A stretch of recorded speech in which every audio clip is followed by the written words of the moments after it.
dans les différents locaux. Et puis, je vais demander au pasteur. C'est le pasteur qui apporte le message. Amen.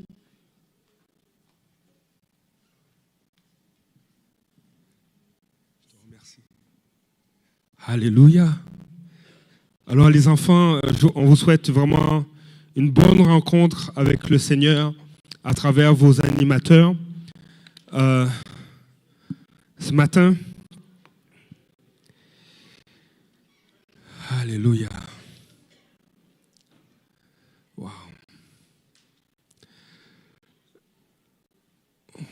Pendant que les enfants sont accompagnés de leurs parents, j'aimerais que vous puissiez prendre le temps de vous saluer, de vous lever, puis d'aller saluer une ou deux personnes, et surtout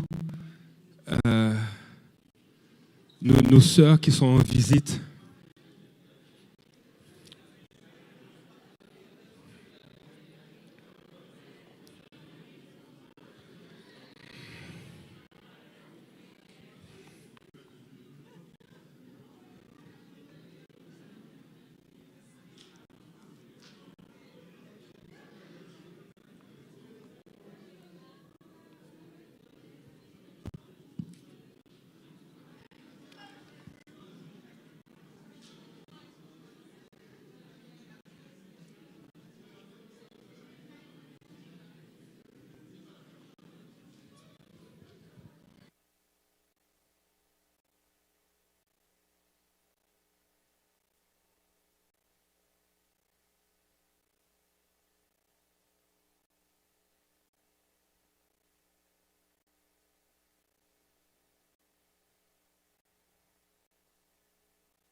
Alléluia. Wow. On dirait que ça fait longtemps qu'on s'est vus. Amen.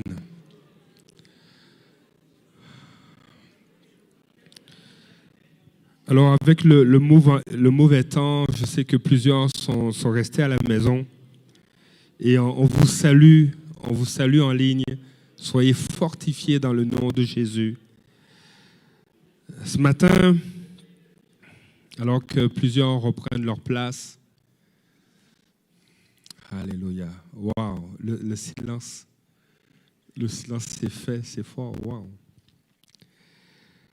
Ce matin, je veux tâcher de plus parler avec mon cœur. Au cours des dernières années, nous avons fait des jeûnes et prières d'une semaine. Et nous avons fait 4 semaines de jeûnes et prières l'année passée. Et pour ceux qui des fois veulent faire un jeûne hydrique, donc à l'eau ou au jus, en fait, les 7 premiers jours sont les plus difficiles. Alors, quand tu jeûnes 7 jours, puis après, tu dois reprendre une routine normale, tu as souffert physiquement. Oui, il y a un gain, mais je crois que prendre un temps concentré de 21 jours, consacrer le premier mois à chercher la face de Dieu pour le reste de l'année, je crois que c'est important. Et puis, j'ai eu des retours de quelques frères, de quelques sœurs. Il y a une sœur notamment qui me disait quand on jeûne 21 jours d'affilée, c'est mieux que l'étaler sur toute l'année.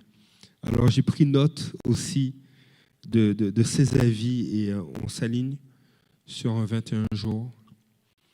Et au mois de novembre, non, au mois de décembre, je lisais l'évangile de Matthieu.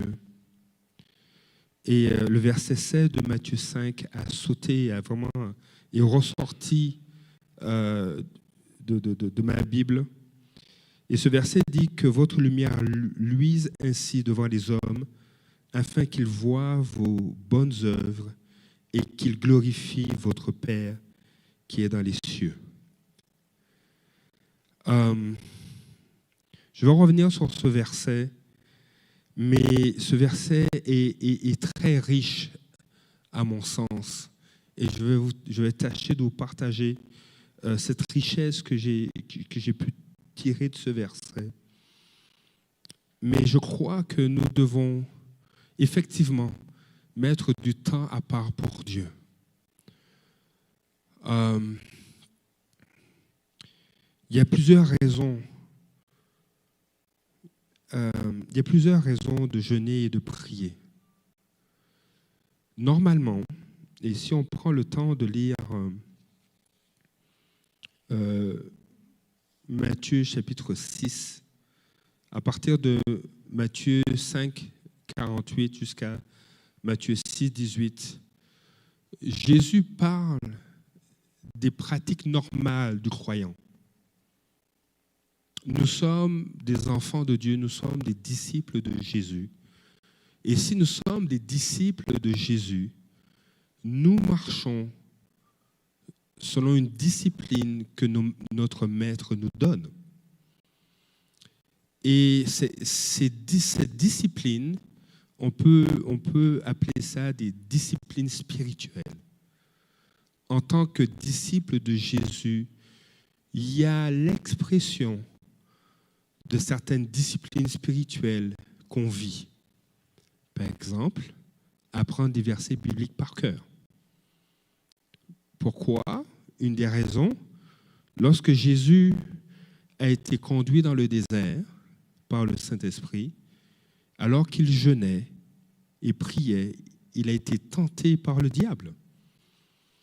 Et alors que le diable le tentait, Jésus a répondu au diable par des versets bibliques, par des versets qui sont tirés de l'Ancien Testament. La parole de Dieu est une arme. Elle nous permet de fortifier notre foi, mais aussi de faire face aux épreuves. De fortifier notre foi et de dire, mais le Seigneur nous rappelle que le juste, celui qui est justifié, il vivra par la foi et non par la vue. Donc il y a des versets à apprendre, donc ça fait partie de la discipline spirituelle. Et dans Matthieu chapitre 6, Jésus aborde 3 disciplines spirituelles. L'aumône, donc c'est de prendre soin des pauvres, de faire des dons envers les pauvres, pour en prendre soin. La prière, c'est une deuxième discipline spirituelle. Et le jeûne. Donc ce sont des éléments qui doivent être présents dans la vie du chrétien. Et j'aimerais emmener quelques points, au moins 3 points, concernant le pourquoi de jeûner et de prier. J'ai lu quelques livres sur le jeûne et la prière, et je ne suis pas un expert du jeûne et de la prière, mais je progresse. Et je lisais un livre il y a quelques années de ça, le témoignage c'est justement un pasteur qui a écrit ce livre, et il racontait ses expériences avec Dieu et l'impact que la prière et le jeûne ont eu dans sa vie. Et cet homme, au début de sa vie chrétienne, s'est retrouvé à travailler dans une école pour enfants a besoin particuliers. Il a travaillé dans cette école au Texas et ces enfants avaient vraiment des besoins particuliers. Ils avaient des déficits, des défis de santé mentale. Il y avait des déficiences intellectuelles majeures. Et lui s'est retrouvé dans un département où les enfants étaient incapables ils étaient incontinents. Et de sorte que c'était vraiment difficile au niveau de l'odeur, mais il fallait en prendre soin. Et en tant que jeune chrétien, il allait là et disait, Seigneur, je viens avec ton amour. Je viens pour aimer ces enfants. Et il a manifesté de l'amour. Il avait un horaire particulier. Il y avait de telle tranche horaire à telle tranche horaire. Il s'occupait, il était impliqué avec un groupe d'âge. Et puis, à partir de telle heure, il s'occupait des bébés. Tous ceux qui pouvaient rester dans un berceau, il s'en occupait, il faisait leur toilette, il veillait à ce qu'ils mangeaient. Et puis après, il avait un autre groupe d'enfants, de petite enfance, peut-être 3-4 ans. Il devait, pour certains, les bercer pour qu'ils s'endorment. Et quand il les berçait, il priait en langue. Il priait pour ses enfants. Il disait, Seigneur, que ton amour les couvre, que ton amour les garde, protège-les. Plusieurs de ces enfants venaient de milieux extrêmement difficiles. Ils avaient été abandonnés par leurs parents ou retirés de la garde de leurs parents parce que ces parents avaient des défis au niveau de l'alcoolisme ou de la drogue. Et justement, certains de ces enfants étaient nés avec ces déficiences en raison des pratiques et de la consommation de drogue des mères, et de sorte que ces enfants vivaient un développement très difficile au niveau de comment je peux dire ça, prénatal. C'était vraiment difficile. Alors ces enfants étaient retirés de la garde des parents et lui s'en occupait. Et à un moment donné, il priait pour une jeune fille qui était aveugle. Il la berçait et il priait pour elle. Il dit, Seigneur, étends ta main, touche-la. Et sur son cœur est monté le désir de prier pour qu'elle retrouve la vue. Et là, il a commencé à prier. Et alors que cet enfant ne voyait pas, lorsque lui rentrait dans la salle, elle se tournait vers lui et elle l'appelait. Et justement, il y a eu un changement au niveau de sa vue. Et de voir justement la puissance de la prière prendre place. Mais cet homme de Dieu, alors qu'il travaillait dans cette école, a dû aussi s'occuper de patients qui étaient un peu plus âgés, 16 ans, 17 ans, 20 ans. Et il y a un patient dans son livre qui va appeler Stevie. Et ce patient-là avait des défis particuliers. Il a fallu qu'il aille dans le jeûne et la prière pour voir la main de Dieu agir dans la vie de ce jeune. Mais j'en reviendrai là-dessus un peu plus tard. Ce pasteur a réalisé la puissance de la prière et du jeûne. Et ce matin, je veux juste emmener quelques points sur le pourquoi de jeûner et de prier. La première réponse que je vous donnerai, pourquoi jeûner et prier?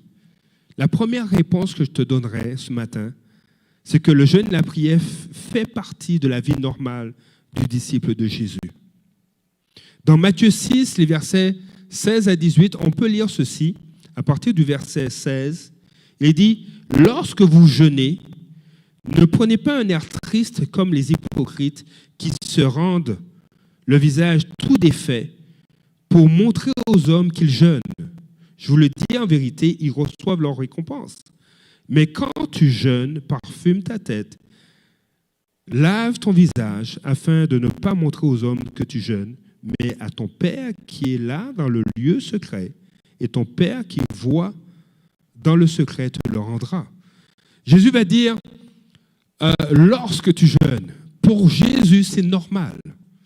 C'est normal de jeûner. C'est pourquoi il va dire lorsque tu jeûnes. Il va ajouter aussi qu'il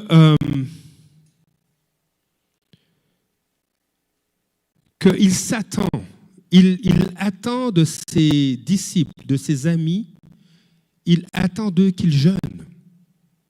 Donc non seulement dans Matthieu 6, il est mentionné lorsque tu jeûnes, mais dans Matthieu 9, au verset 15, on pose la question à Jésus, oui, mais toi, les disciples de Jean-Baptiste jeûnent, les pharisiens jeûnent, mais tes disciples, à toi, ne jeûnent pas. Et Jésus va dire, les amis de l'époux peuvent-ils s'affliger? Dans la version Sommaire, on va dire, peuvent-ils être tristes pendant que l'époux est avec eux? Les jours viendront où l'époux leur sera enlevé, alors ils jeûneront. L'époux nous a été enlevé. Il est mort à la croix, il est ressuscité, il a apparu à plusieurs, mais il est au ciel en ce moment. Et jusqu'à ce que Jésus revienne, jusqu'à ce que l'époux revienne, nous devons jeûner. Nous devons laisser la nourriture de côté et en quelque part offrir notre gras au Seigneur. Comme un parfum d'adoration. Dit Seigneur, que mon gras puisse brûler parce que j'ai besoin de toi. Une troisième réponse. Pourquoi jeûner et prier? Une troisième réponse, et je l'aime beaucoup cette réponse-là. Le jeûne et la prière nous ramènent sous la mission de Dieu. Le jeûne et la prière nous ramènent sous la perspective de Dieu. Le jeûne et la prière nous ramènent sous la volonté de Dieu. Quand le jeûne et la prière nous ramènent sous la mission de Dieu, ça nous amène à nous soumettre à Dieu. Ça nous amène à obéir à Dieu. Et par conséquent, à cause de ce réalignement, à cause de cette soumission, il y a une conséquence. Cela nous amène à marcher dans la puissance et l'autorité de Dieu. J'aime l'exemple de Paul. C'est vraiment, vous connaissez l'apôtre Paul, il a beaucoup utilisé son nom grec, Paulus, mais il se faisait appeler avant Saul de Tarse. Et Saul de Tarse vient de la tribu de Benjamin. Mais au niveau théologique, Saul de Tarse, c'est un érudit pharisien. C'est un pharisien. Et au niveau de son zèle, tellement il était zélé pour Dieu, c'était un persécuteur de l'Église.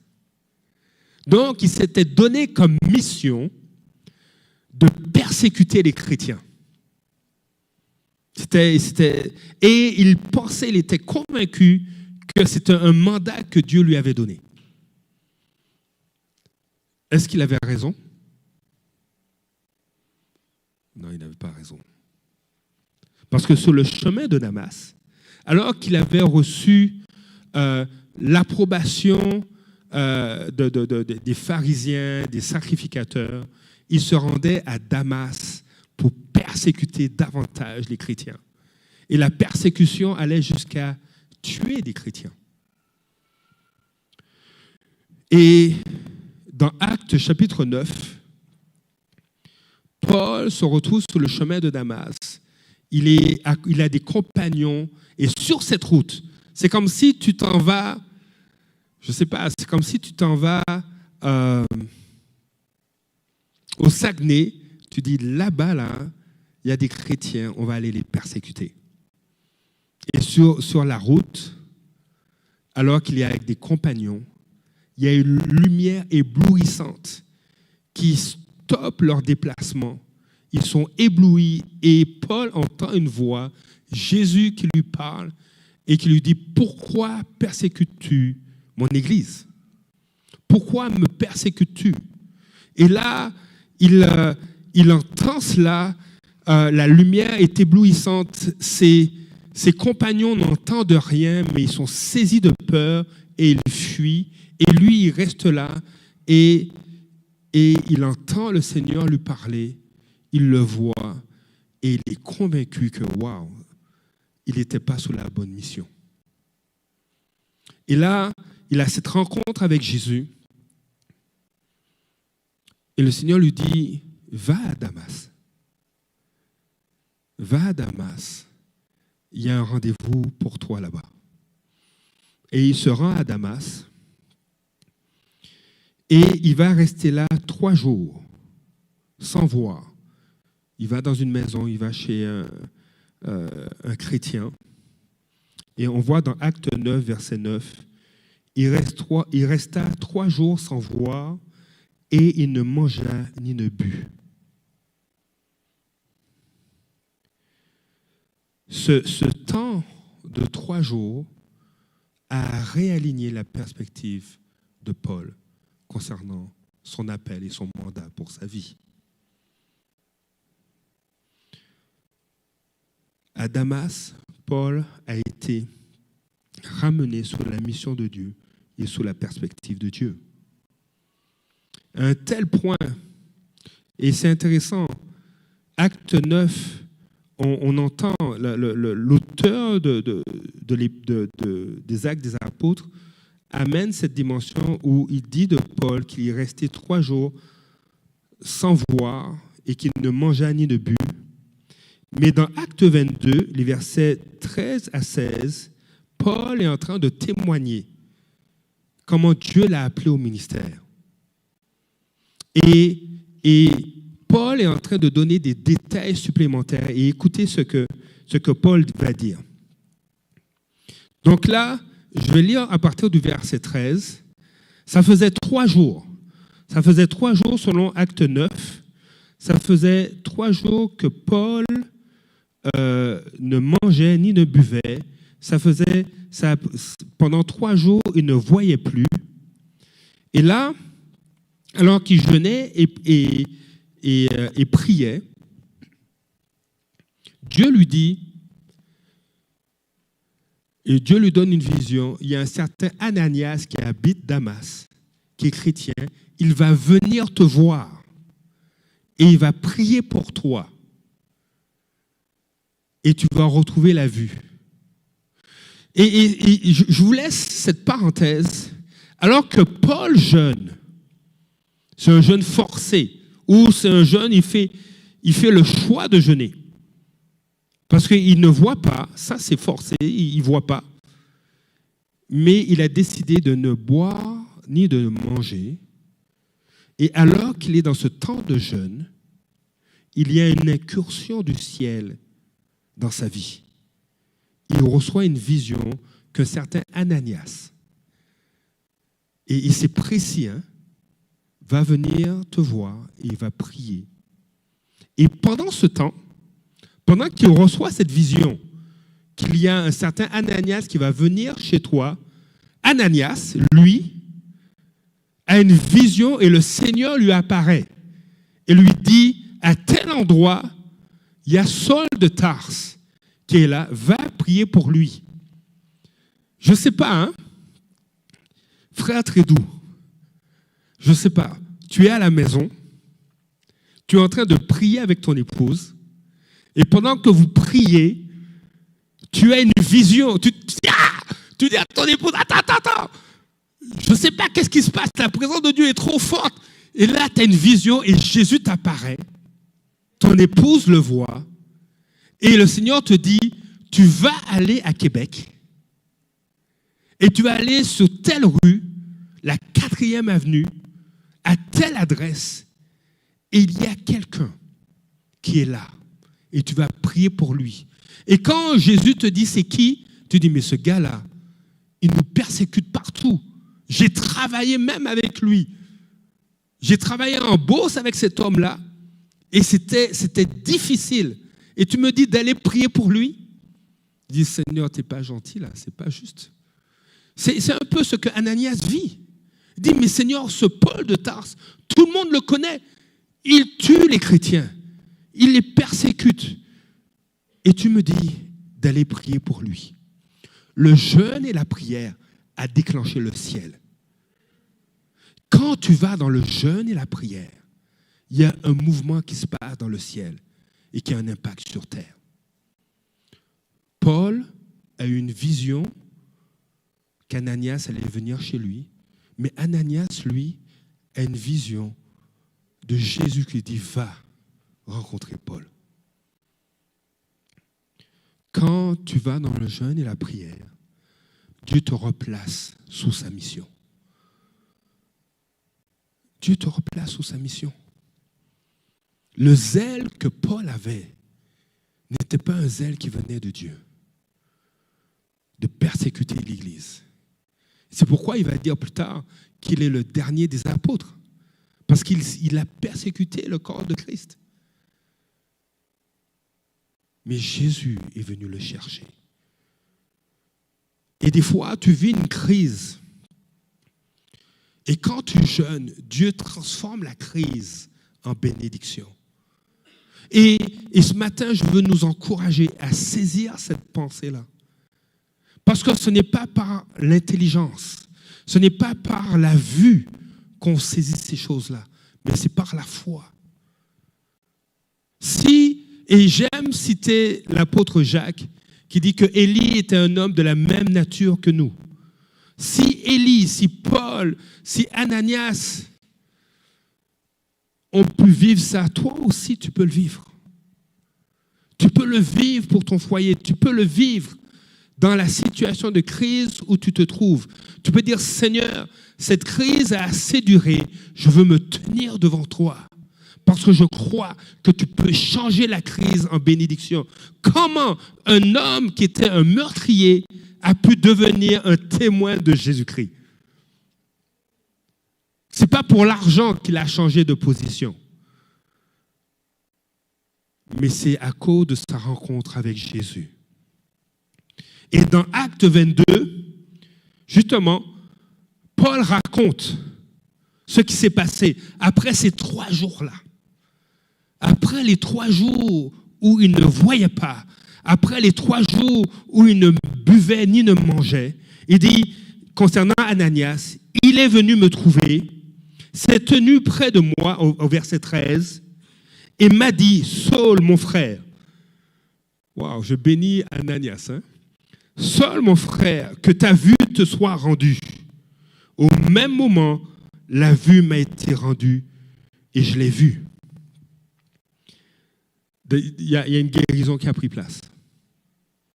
Deuxième miracle, parole de connaissance. Verset 14. C'est Ananias qui est cité.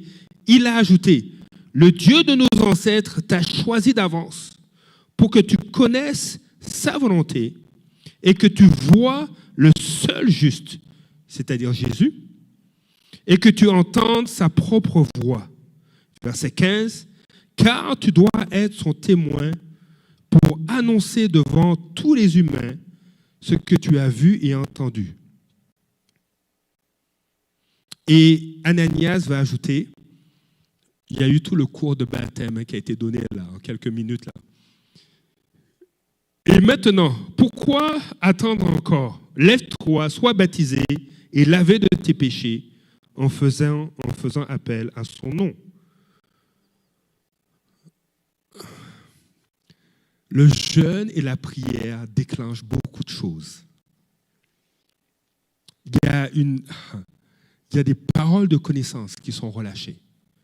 Il y a des directions qui sont données, des assignations qui sont communiquées. Paul n'était plus appelé à être le persécuteur de l'Église, mais il était appelé à être le témoin de Jésus. quand tu vas dans le jeûne et la prière, il y a une réassignation que tu vas vivre. Il y a un repositionnement. Il y a une précision qui va prendre place. Et ça, c'est ce que le Saint-Esprit fait dans nos vies. C'est pourquoi le jeûne et la prière est important. Juste jeûner, pour moi, c'est une grève de la faim. Il y a beaucoup d'études, parce qu'il y a beaucoup de personnes qui jeûnent. Okay? Oui, il y a des bénéfices pour le corps. Mais la pratique du jeûne et de la prière n'est pas seulement un bénéfice pour le corps. C'est un réalignement dans la volonté de Dieu. C'est réaliser. Et Jésus va dire, celui qui s'humilie sera élevé. C'est réaliser que de nous-mêmes, nous ne pouvons rien faire. C'est de réaliser que notre position est en Christ. C'est lui qui donne la directive, c'est lui qui conduit. C'est sous sa mission que nous nous trouvons. Et alors qu'on est sous la mission de Dieu, le surnaturel prend place. Les grâces et les bénédictions de Dieu prennent place. Donc ces 3 jours de jeûne et de prière dans la vie de Paul ont converti une crise en bénédiction.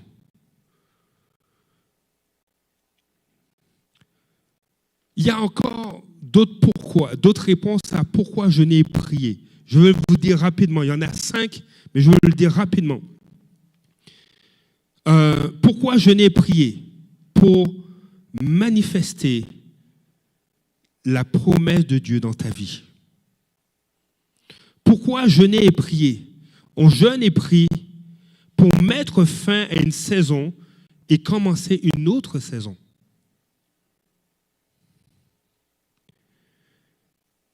On jeûne et prie pour voir la protection de Dieu prendre place au milieu de nos tempêtes. Des fois, Dieu nous sort de la tempête.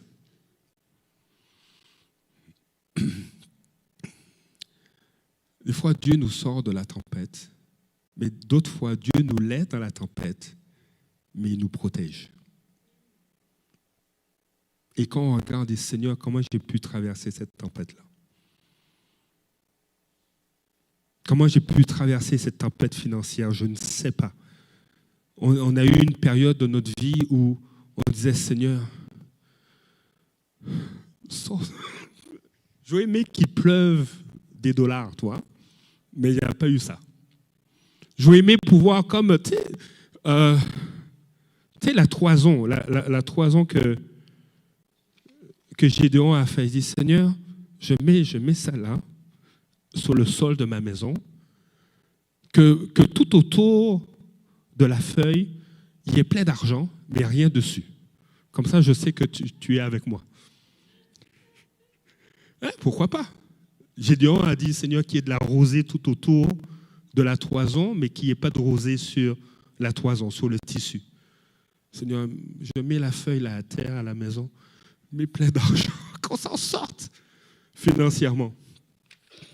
Non, Dieu n'a pas fait ça, mais je n'ai pas prié ça non plus. Mais il y a eu des moments où on s'est dit, Seigneur, on n'a même pas assez de lait pour les enfants alors qu'ils étaient en bas âge. Mais dans cette tempête financière, Dieu a été présent. Dieu nous a gardés. Dieu nous a protégés. Dieu a opéré des guérisons dans les cœurs. Comme si Dieu est allé chercher quelque chose dont je n'étais même pas conscient. Et tu vois, il y a ça dans ton cœur. Je veux traiter ça. Je dis, mais Seigneur, tu n'avais pas besoin de me mettre dans une disette financière pour ça. Il dit, mais oui, mon fils, j'avais besoin. Parce qu'il fallait que tu t'arrêtes et que tu m'écoutes. Mais Dieu nous a protégés.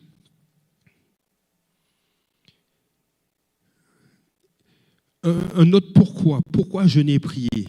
Parce que Dieu veut te communiquer une révélation divine sur ta situation.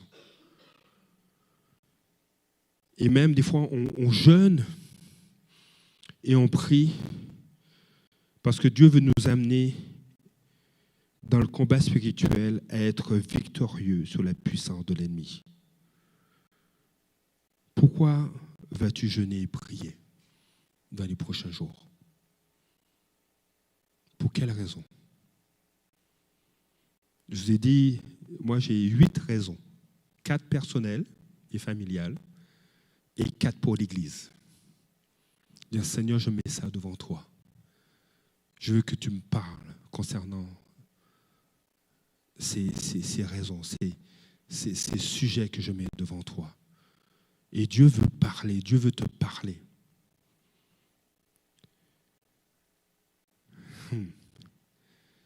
Je te dirais pourquoi jeûner et prier, parce que dans le jeûne et la prière, il y a une puissance.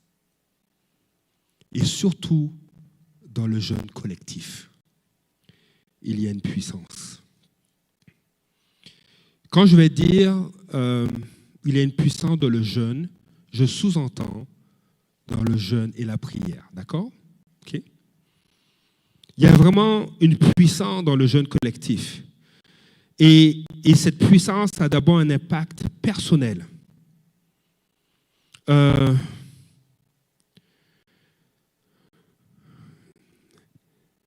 y a dans Juge chapitre 20, Juge chapitre 19 aussi, une situation, une crise majeure qui a touché le peuple d'Israël. On est dans le livre des Juges, il n'y avait pas de roi à cette époque. Et les gens faisaient un peu ce qui leur semblait bon. Et dans Juge 19, il y a un Lévite qui avait une seconde épouse, une concubine, et son épouse l'a trompée, et il l'a renvoyée, elle est rentrée dans la maison de son père, elle est retournée chez son père. Mais ce Lévite aimait sa concubine, donc il a décidé d'aller la chercher, et probablement de lui pardonner, de dire, mais reviens à la maison. Et il est parti, et il est allé voir son beau-père, et ils ont discuté ensemble. Il a dit, mais le beau-père a dit, reste avec moi, reste à la maison encore quelques jours, parce que c'est vraiment le temps qu'on a est un temps de qualité. Il y a réconciliation.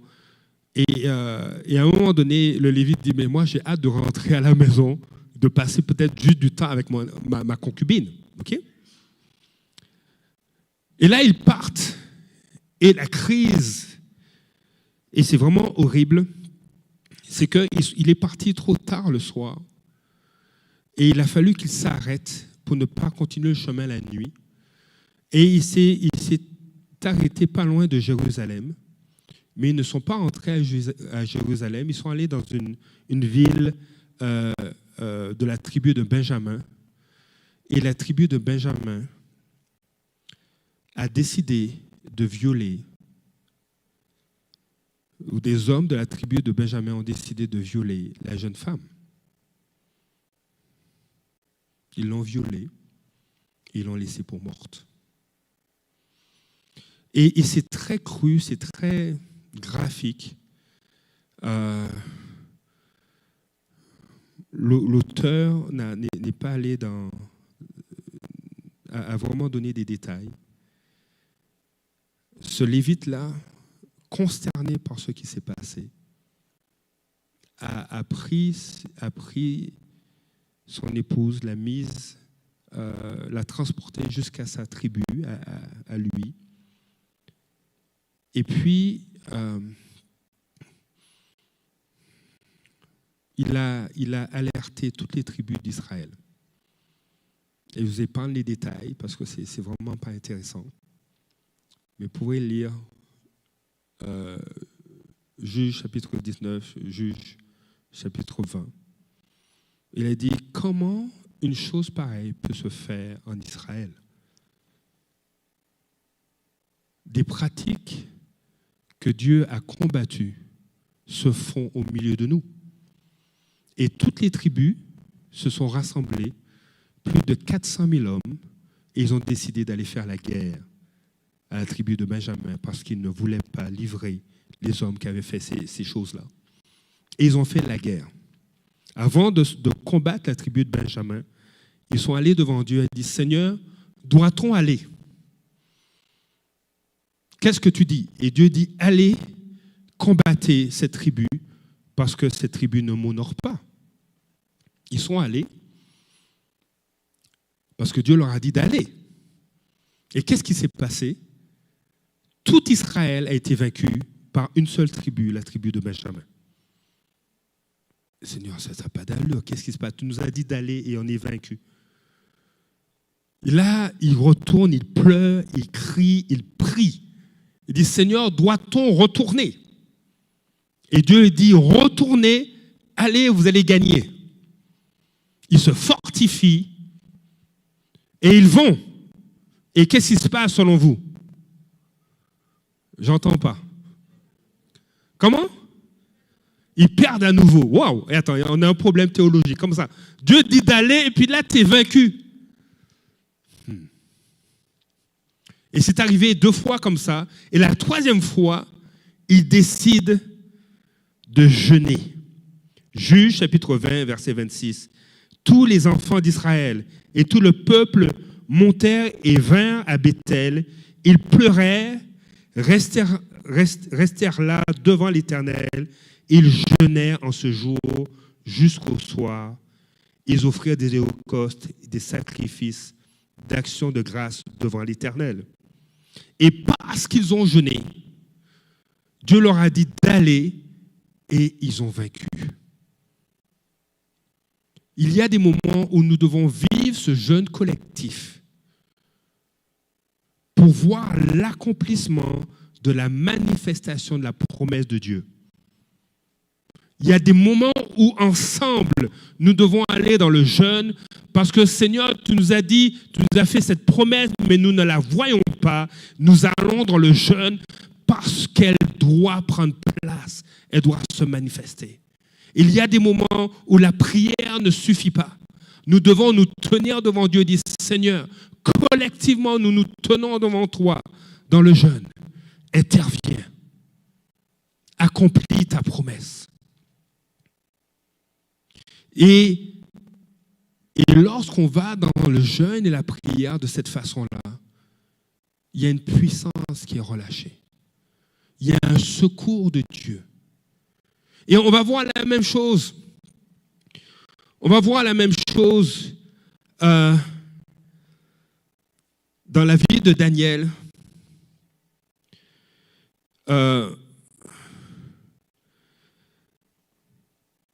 Il y a 2 situations. Il y a une situation, et j'ai trouvé ça vraiment intéressant, dans Daniel chapitre 2. On ne va pas lire le texte, mais dans Daniel chapitre 2, Daniel, il est un haut fonctionnaire de l'Empire babylonien. Okay? Il est un haut fonctionnaire. Et là, le roi a un songe qui l'a troublé. Il se réveille un matin, il se réveille un dimanche matin, il est troublé, il a fait un rêve, comme si le premier ministre du Québec ou même du Canada ou le président de ton pays, il se réveille un dimanche matin, il est troublé, il est en sueur, il est en panique, il est anxieux, il appelle ses conseillers, il dit, mais j'ai fait un rêve, je suis bouleversé, je ne sais pas ce que je vais faire. Je suis angoissé. Mon cœur débat. Je ne peux pas manger, je ne peux pas boire, ça ne va pas. Il faut que vous fassiez quelque chose. Expliquez-moi le rêve que j'ai eu. Je veux savoir qu'est-ce que ça signifie. Et ses conseillers lui disent, OK, raconte-nous le rêve. Et il leur dit plutôt, je ne me souviens pas du rêve. Donnez-moi le rêve et donnez-moi l'explication. Et là, les conseillers lui disent au roi de Babylone, c'est impossible. Jamais homme ne peut donner la signification de rêve. Et même, donner le rêve que quelqu'un a eu et dont il ne se souvient plus. Et là, le roi est en colère et dit, mais si vous ne m'expliquez pas le rêve, et si vous ne me racontez pas le rêve que j'ai eu, dont je ne me souviens pas, vous allez tous mourir. Et même les conseillers qui ne sont pas dans mon bureau en ce moment, les autres conseillers aussi vont mourir. Et là, on va arrêter Daniel. Et Daniel dit, wow, attends. Laisse-moi aller voir le roi, je vais lui parler. Parce que Dieu, c'est celui qui donne l'interprétation des rêves. Et c'est lui qui donne les rêves. Dieu va faire quelque chose. Et Daniel va voir le roi et il lui demande un délai. Et le roi lui dit, oui, je te donne ce délai-là. Et Daniel retourne chez lui et il appelle ses amis. Il appelle ses amis, des amis de confiance, qui partagent la même foi que lui. Il dit, il faut qu'on prie et qu'on jeûne. Il faut que Dieu intervienne dans cette situation parce que notre vie est en jeu. Dans quel domaine ta vie est-elle en jeu?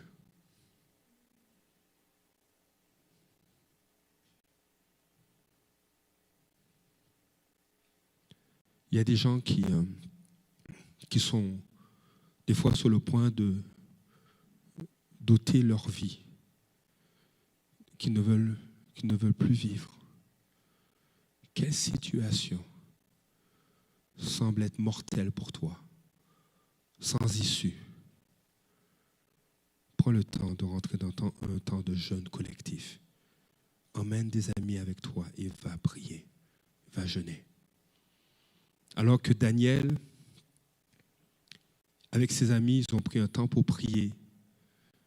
La nuit même, Dieu lui a donné un songe. Il lui a expliqué.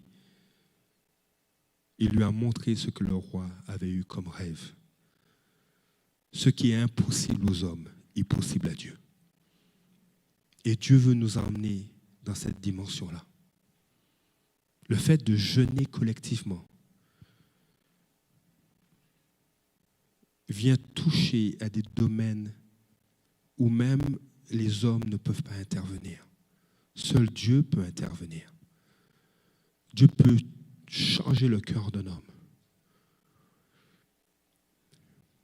C'est ça la puissance du jeûne.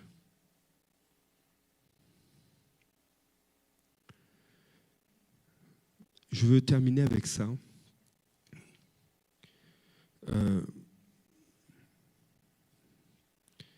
Lorsque une église a cette pratique de jeûner collectivement, Dieu relâche des assignations dans la vie de plusieurs.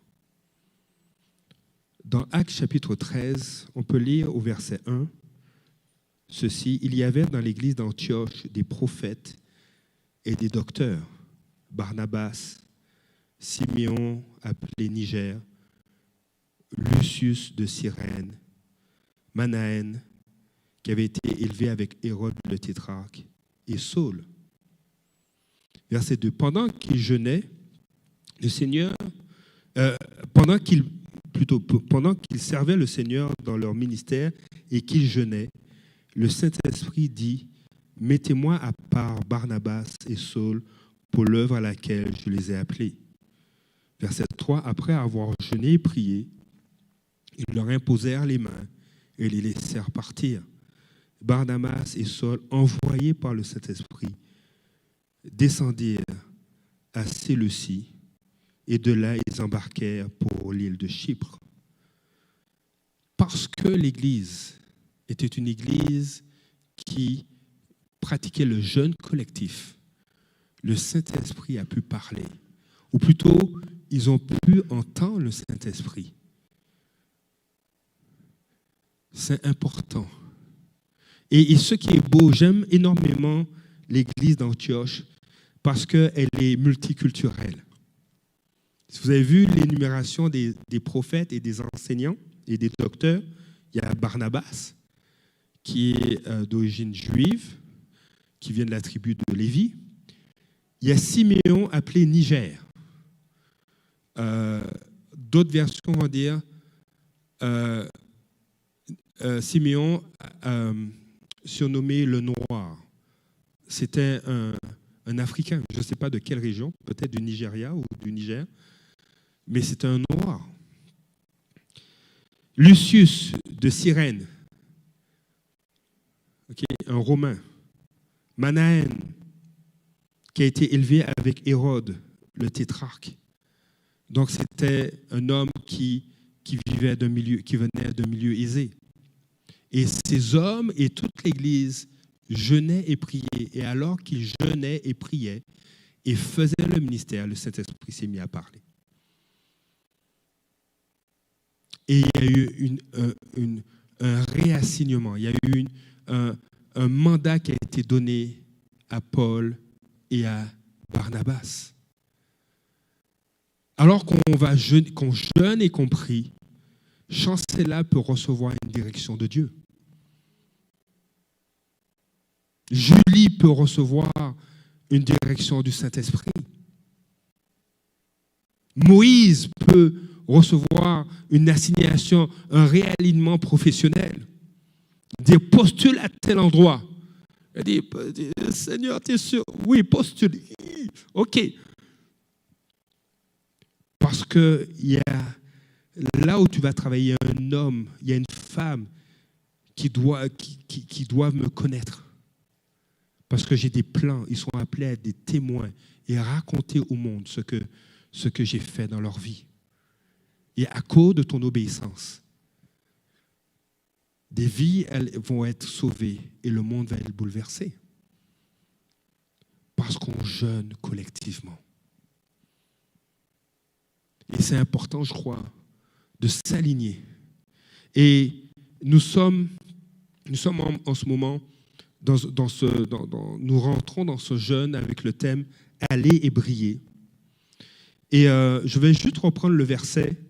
Le verset thème, c'est Matthieu 5, verset 16, qui dit « Que votre lumière luise ainsi devant les hommes, afin qu'ils voient vos bonnes œuvres et qu'ils glorifient votre Dieu qui est dans les cieux. » En fait, en quelque part, il est question de Dieu. Et ce qui est intéressant, c'est que Dieu, notre Père, il est question de ce que Dieu veut faire et ce que Dieu est. Et j'aime ce verset parce que Jésus est en train de parler à la foule et à ses disciples et il leur dit, dans les versets précédents, ou le verset 14 de Matthieu 5, « Vous êtes la lumière du monde. »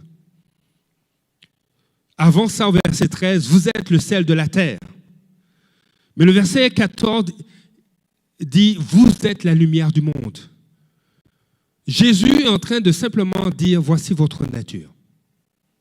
Vous êtes la lumière du monde.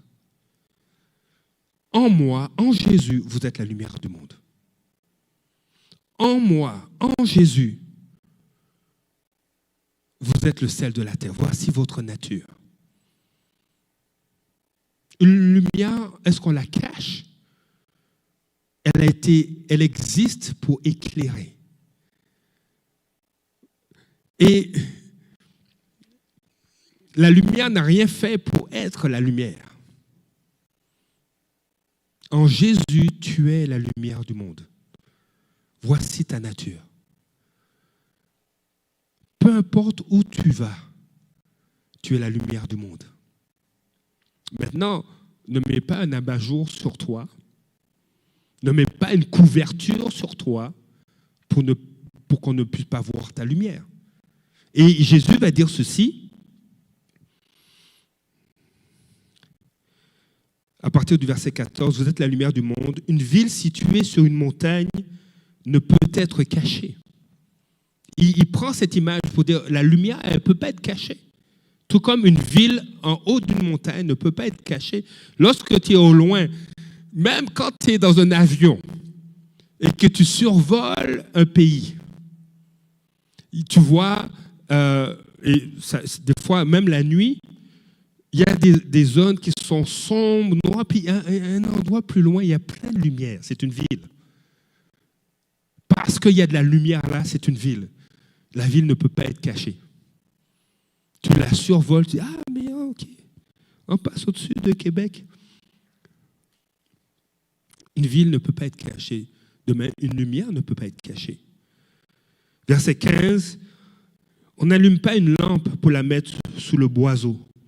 Le boisseau, c'était un contenant qui servait à la fois pour faire à manger, mais qu'on pouvait aussi utiliser comme table. Donc, on dit, mais on n'allume pas une lampe dans une maison. Et habituellement, à cette époque, il y avait juste une très grande pièce. Donc, on n'allume pas une lampe dans la maison pour la mettre sous le boisseau, mais on la met sur le chandelier et elle éclaire tous ceux qui sont dans la maison. On ne peut pas changer la nature de la lumière, elle brille. La chose qu'on peut faire, c'est de la cacher. Essayer de l'étouffer, mais on ne peut pas changer sa nature. En Jésus, tu es la lumière du monde. Et une lumière brille, elle éclaire. Juste ta présence fait trembler les ténèbres. Parce que celui qui est en toi est plus grand que celui qui est dans le monde. Et Jésus va dire que votre lumière luise ainsi devant les hommes. Alors, j'aime bien le mot ainsi. Je ne suis pas très bon en français et en grammaire, mais le mot ainsi est intéressant. C'est-à-dire que votre lumière luise ainsi. Donc, que votre lumière luise comme quelque chose. Et c'est quoi la chose? C'est juste le verset d'avant. Comme la lampe qu'on met sur un chandelier et qui éclaire toute la maison.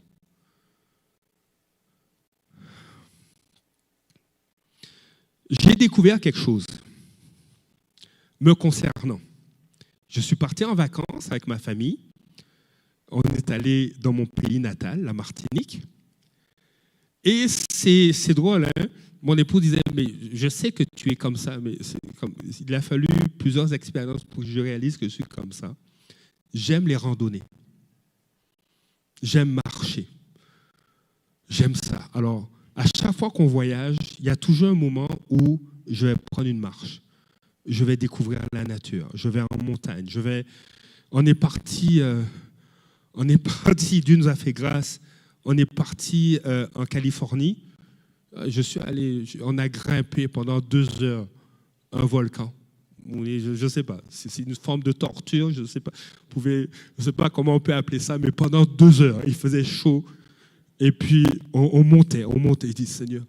Et puis, on n'a pas fait tout le tour parce que ça allait prendre 4 heures. Alors, on est parti pendant 2 heures comme ça.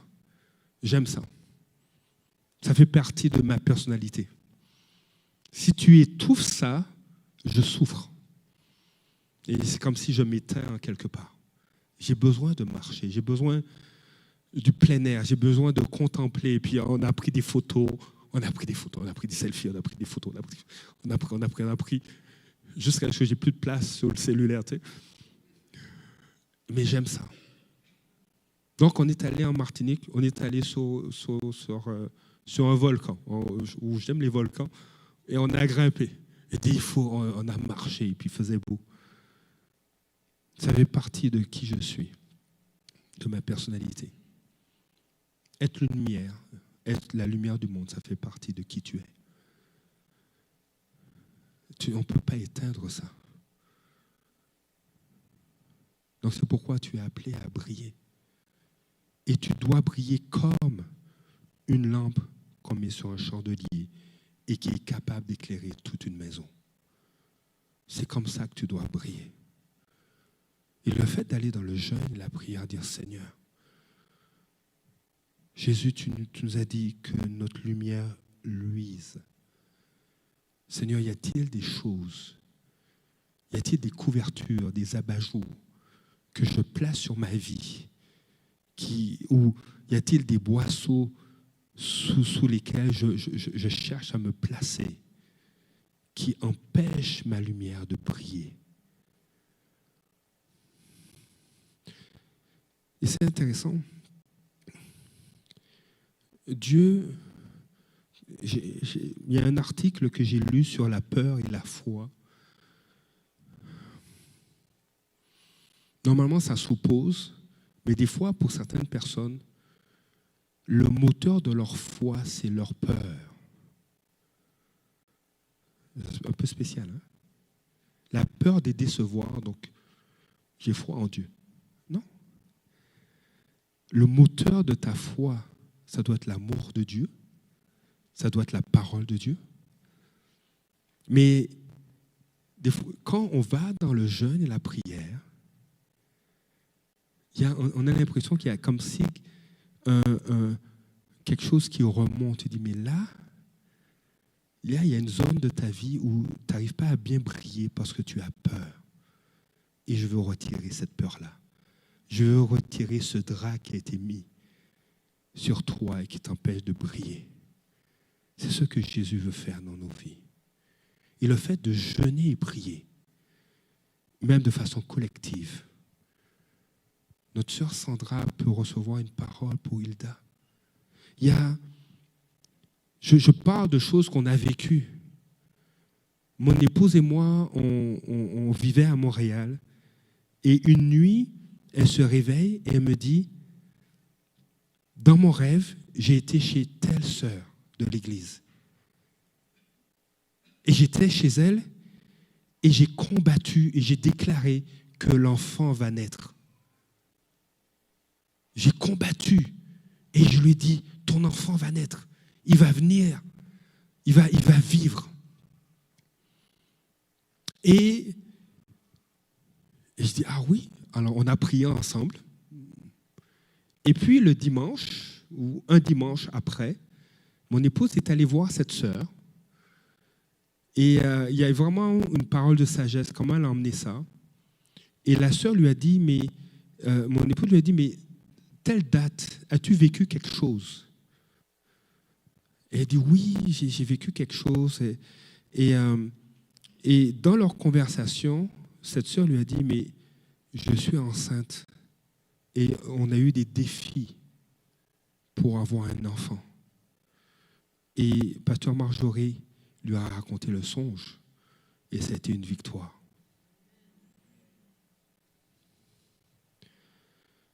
Quand tu vas dans le jeûne et la prière, c'est comme si Dieu te dit, tu te mets à part, tu es en train d'offrir ton gras parce que tu vas avoir faim de moi. Tu vas avoir soif de moi. Pourquoi te cacherais-je ce que je vais faire? Et des fois, on peut vouloir juste s'arrêter à ça. Parce que Dieu révèle des choses. Et il y a une puissance qui est manifestée. Parce que quand Dieu nous révèle quelque chose qu'il va faire, ce n'est pas nous qui l'accomplissons, c'est Dieu qui l'accomplit. Donc, quand on le déclare, on a l'impression qu'une puissance sort de nous. Non, non. C'est simplement on déclare ce que Dieu a décrété. Mais tu n'es pas appelé à t'arrêter jusqu'à ça, juste à ça. Dieu veut passer du temps avec toi. Et quand on passe du temps avec lui, on s'imprègne de son parfum.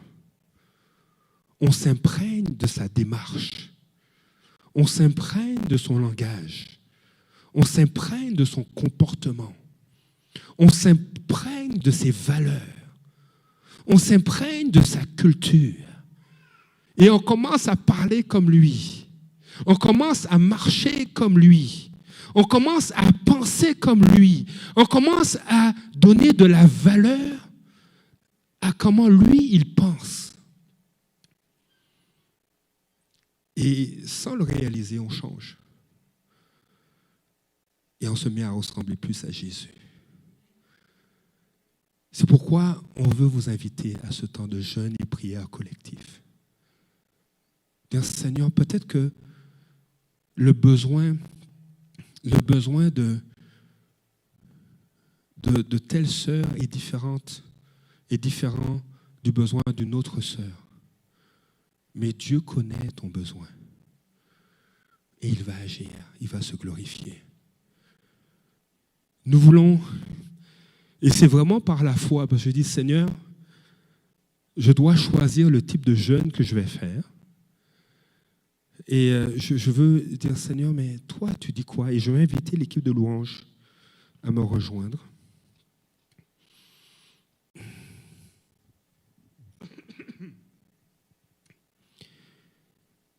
Pour le dernier chant, ok.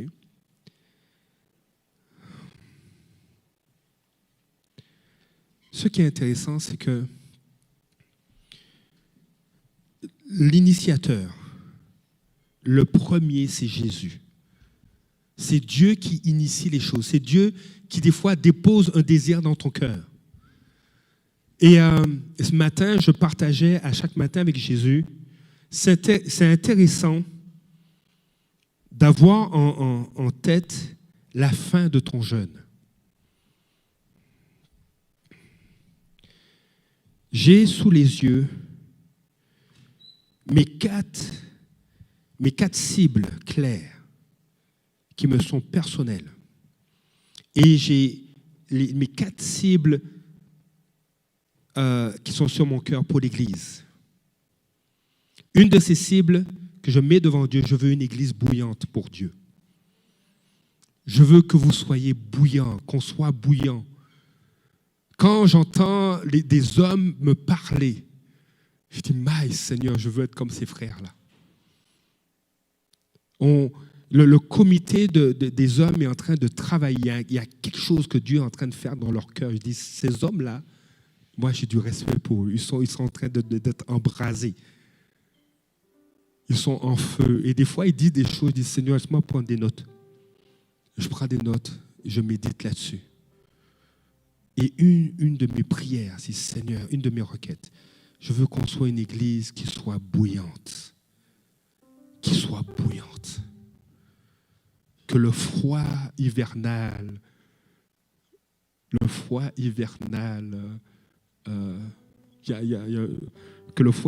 du Québec ne puisse même pas refroidir. Il y a une expression, c'est quoi? Le brouillard, en tout cas, le brouillard nordique, en tout cas, des fois, il y a verglaçant. J'entends des gens dire ça en Europe, c'est un brouillard verglaçant. Même ça devient bouillant à cause de la foi de mes frères et sœurs.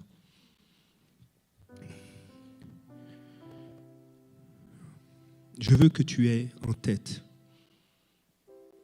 la fin de ton jeûne. Et j'aime ce que Jésus va dire dans Jean chapitre 7, verset 37. Je l'ai dit ce matin. Le dernier jour, le grand jour de la fête, Jésus, se tenant debout, s'écria, si quelqu'un a soif, qu'il vienne à moi et qu'il boive. Si aujourd'hui tu n'as pas soif, qu'au dernier jour tu aies soif.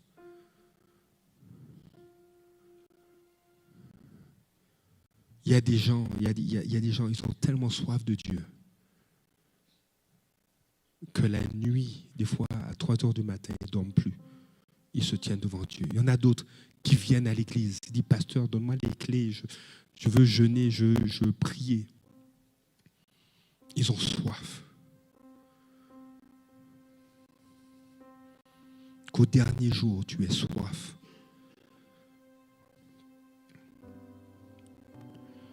La pensée qui est venue sur mon cœur, je vais terminer avec ça.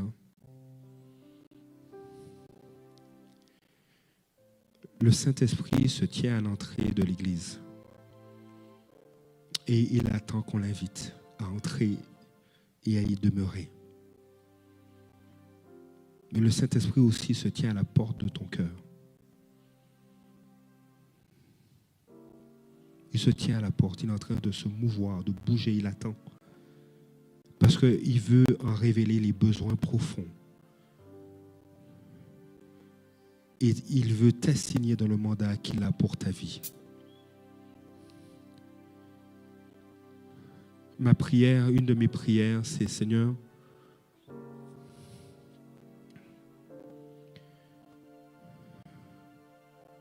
je ne veux pas d'autre maître que toi. Je ne veux pas d'autre maître qui règne sur mon cœur que toi. Je veux avoir soif de toi. Ce matin, je te lance cet appel à participer à ce jeûne collectif de 21 jours. Prends le temps de réfléchir. Seigneur, est-ce que je vais faire les 21 jours? C'est juste toi et Dieu. Il n'y a pas de toi et le pasteur. Si tu as à cœur de juste faire 24 heures, je ne vais pas moins t'aimer. Ce qui est important, c'est toi. Qu'es-tu prêt à faire pour répondre à cette invitation? Quel type de jeûne vas-tu faire? Qu'est-ce que tu peux te permettre? Dis, Seigneur, je n'ai pas l'habitude de jeûner, mais cette fois-ci, je vais juste aller aux légumes et aux fruits. Fais un choix. Réfléchis. Prie par rapport à ça. Et laisse le Seigneur t'encourager. Il dit, il veut que tu boives. Il veut pas te dépouiller, mais il veut t'abreuver. Il veut t'abreuver. Quelles sont tes requêtes? Pourquoi veux-tu jeûner? Moi, pour mon Église, je veux être bouillant. Je veux que les chrétiens ici soient bouillants, même plus que moi. Que des sœurs fassent plus de miracles que je n'en fais. C'est correct. Parce que tout ça, c'est pour que Jésus soit glorifié. Que notre Père soit glorifié. Et que le monde voit nos œuvres et glorifie Dieu. Rende gloire à Dieu.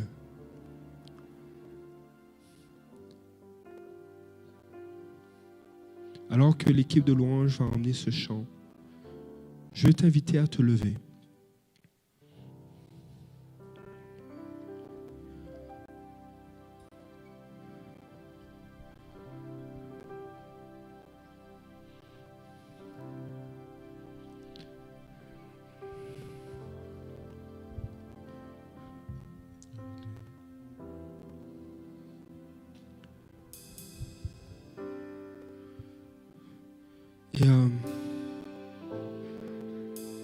Et je te pose cette première question. Pourquoi vas-tu jeûner et prier?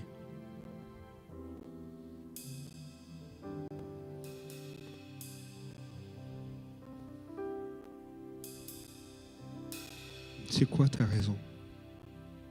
C'est quoi ta cible claire? Pourquoi vas-tu jeûner? Ma deuxième question,